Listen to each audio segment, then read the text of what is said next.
While many stories of military victory go down in the pages of history, the Bay of Pigs invasion serves as a stark reminder that plans can go wrong. Very, very wrong.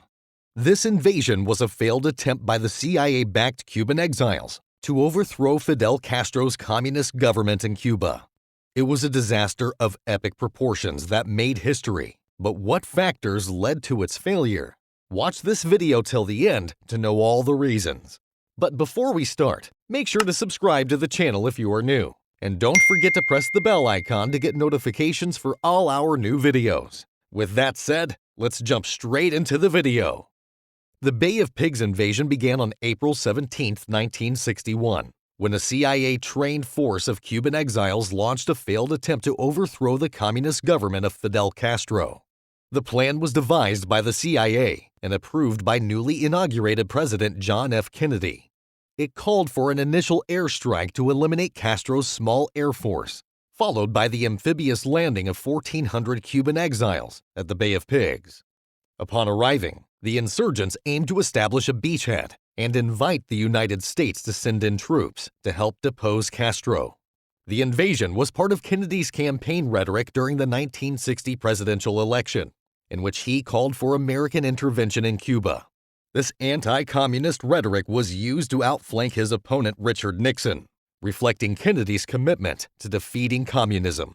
While the invasion was planned and executed by the CIA, the Kennedy administration bears responsibility for its failures due to a number of mistakes, and found that there were 5 big mistakes or reasons that led to the failure of the Bay Pigs invasion. Number 1. Journalists spotted the fake plane. The fake plane incident created a huge stir among the press and public, as it brought to light that the United States was behind this invasion. This incident became a major blunder for the CIA, as it revealed their involvement to the public. At that time, 8 of the B-26 bombers had already been sent to attack Castro's airfields to destabilize the communist regime. The 9th plane in Miami that was claimed to be flown by a defector from the Cuban Air Force turned out to be a false claim.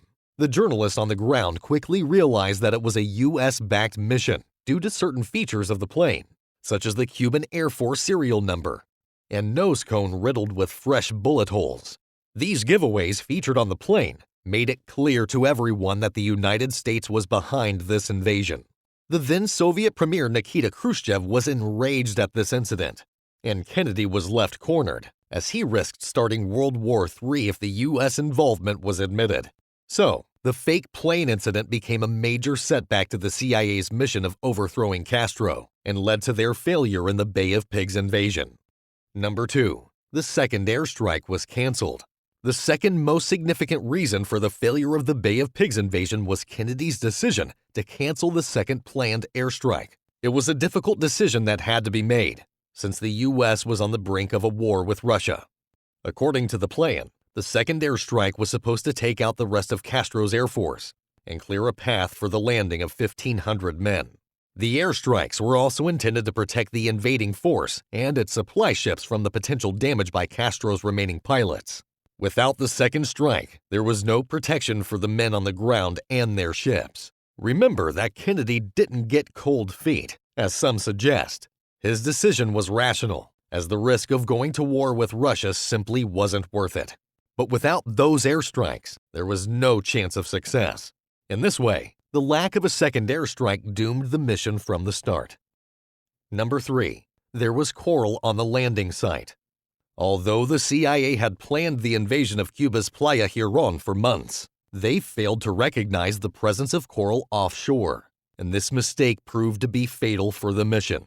The initial plan was to send 1,500 CIA-backed Cuban fighters in the landing site before dawn and unload supplies from support vessels to establish a beachhead quickly. But things could not go as planned due to the coral present in the water. The coral ruined the landing as it sunk some of the landing crafts and also caused a delay in the amphibious landing. The delay was disastrous, as the support vessels were visible in the daylight and they came under attack from Castro's air force. The Cuban fighters also faced heavy losses due to the attack. Not just that, 2 of the supply ships were also sunk, and the rest of them had to flee to international waters. As a result, all the supplies that were meant to help the 1,500 Cuban fighters on the beach vanished. Every item necessary for survival on the beach, such as medical supplies, arms, and vehicles, was gone. This lack of supplies, coupled with the losses incurred in battle, meant that the CIA-backed Cuban fighters were unable to achieve their mission. And so, it turned out to be another important reason that led to the failure of the Bay of Pigs invasion. Number 4. Failure in the uprising.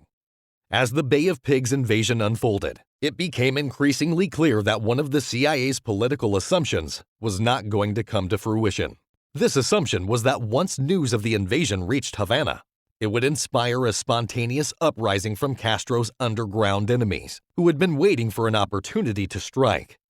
But by the spring of 1961, it became clear that this was not going to happen. The majority of the anti-Castro Cubans had either found ways to leave the country or were in jail due to their opposition of Castro's regime. There was nothing in the name of help that could come from within Cuba itself. This meant that the few surviving fighters who had landed on the beach at Playa Girón were now alone and at the mercy of Castro's army, which was quickly closing in from the surrounding swampland. The CIA had planned for the invasion to be a joint effort in which some of their own forces were also present. But due to President Kennedy's decision that only Cuban exiles would be on the ground, the fighters were now without any support for the mission. This was a major blow to their chances of success, as the CIA was now unable to help with supplies or provide any additional reinforcements. As a result, this spontaneous uprising that the CIA had hoped for did not happen and led to the failure of the Bay of Pigs invasion. Number 5. Poor timing of the planes. The fifth major reason of the Bay of Pigs invasion failed was poor timing. In an effort to bypass Kennedy's strict rules regarding direct engagement by U.S. forces, the CIA and Navy devised a plan to provide defensive cover for a B-26 bomber flown in from Happy Valley. This plan involved 6 unmarked American Skyhawk jets that were supposed to fly from the USS Essex and provide 1-hour cover for the B-26 bombers. However, due to a time miscue, the Skyhawks had no chance of arriving in time to provide the necessary cover. The B-26 bombers were launched an hour early and flew over Cuba without the much-needed protection from the Skyhawks. As a result, 2 of the jets were shot down, and 4 American pilots lost their lives. The recovery of one of the bodies was used by Castro as proof that America had a hand in this ill-fated invasion, leading to the imprisonment of Brigade 2506 and the eventual exchange for $53 million in food and medicine. So, these were the 5 major reasons that led to the failure of the Bay of Pigs invasion. Although it was meant to be a grand gesture of support from the United States for Cuban exiles, the mission was a disaster. It was a costly lesson for all those involved, but especially for the Cuban exiles who risked their lives in an effort to gain freedom from Castro's rule. If you enjoyed the video, give it a big thumbs up to show us some support.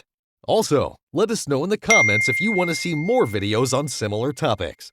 Goodbye until next time.